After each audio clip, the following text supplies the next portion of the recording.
ব্রজের প্রাচীন বৈষ্ণব পরম্পরায় প্রচলিত আছে, এক সময় এখানে ভজন করতেন নিম্বাক সম্প্রদায়ের মহান আচার্য শ্রী দেবাচার্য নাগাজি মহারাজ, যিনি ভক্তদের কাছে জটাবাবা বা নাগাবাবা নামে সুপ্রসিদ্ধ ছিলেন। তার সারা জীবন ছিল একান্ত ভজনময়।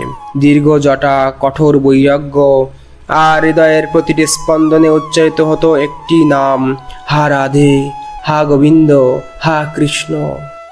প্রতিদিনের মতো একদিন তিনিও এই গভীর বনের মধ্যে ভজন করতে করতে এগিয়ে যাচ্ছিলেন, কিন্তু হঠাৎ তার বিশাল জটাগুলি কাটা ঝোপে এমনভাবে জড়িয়ে গেল যে অনেক চেষ্টা করেও তিনি খুলতে পারলেন না। অবশেষে তিনি আর কোনো চেষ্টা করলেন না, সেখানেই শান্তভাবে বসে পড়লেন। চোখ বুজে নাম জপ করতে করতে যেন অন্তরের আরতি ভেসে উঠল, হে মুরলীধর, হে কুঞ্জ বিহারী, আমি তো আমার সমগ্র জীবন তোমার চরণেই সমর্পণ করেছি। আজ যদি এই বন্ধন খোলে, তবে সেটা কেবল তোমার কৃপাই খুলবে। খবর পেয়ে কয়েকজন ব্রজবাসী সেখানে এসে বললেন, বাবা, আমরা আপনার জটা খুলে দিই। জটা বাবা মৃদু হেসে উত্তর দিলেন, না, যার ভজন করি তিনি এসে আমার জটা খুলবেন, অন্য কারো সাহায্য আমার প্রয়োজন নেই। এই ছিল তার অটল বিশ্বাস, এই ছিল তার শরণাগতি। একদিন কেটে গেল, দুদিন কেটে গেল, 3 দিন অতিবাহিত হলো, কিন্তু জটা বাবা সেই স্থানে বসেই রইলেন। ক্ষুধা, তৃষ্ণা, কষ্ট কিছুই যে তাকে স্পর্শ করতে পারল না। তার কণ্ঠে শুধু ধ্বনিত হচ্ছিল, হা রাধে, শ্রী রাধে গোবিন্দ। ঠিক সেই সময় বনের পথ ধরে এগিয়ে এলেন এক অপূর্ব সুন্দর কিশোর। বয়স যেন 15-16 বছর, হাতে রাখালের লাঠি, মুখে অপূর্ব মাধুর্য, আর এমন এক মনমোহন রূপ যা দেখে মনে হয় লক্ষ লক্ষ কামদেব যেন লজ্জায় মাথা নত করবেন। কিশোরটি কাছে এসে মৃদুস্বরে বলল, বাবা, আমি কি আপনার জটা খুলে দেব? জটা বাবা চোখ খুলে জিজ্ঞাসা করলেন, তুমি কে?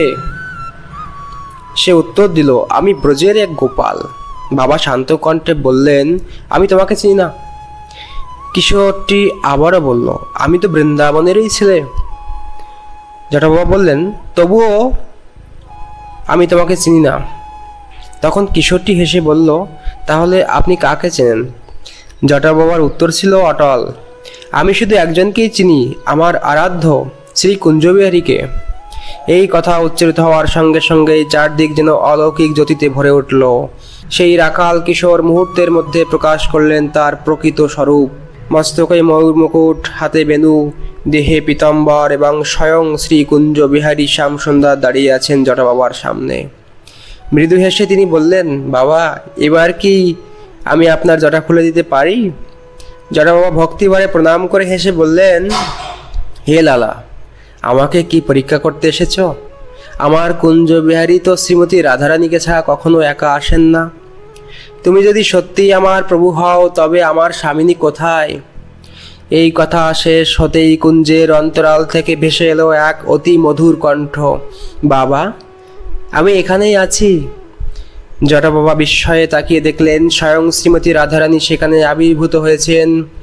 যুগল সরকার একসঙ্গে দাঁড়িয়ে আছেন। রাধারানী স্নেহভরে বললেন, বাবা, এবার আমাদের জটা খুলতে দাও। সেই দিব্য স্পর্শে মুহূর্তের মধ্যেই সমস্ত জটা খুলে গেল, কিন্তু জটা বাবার চোখে তখন আর জটার কোনো মূল্য নেই।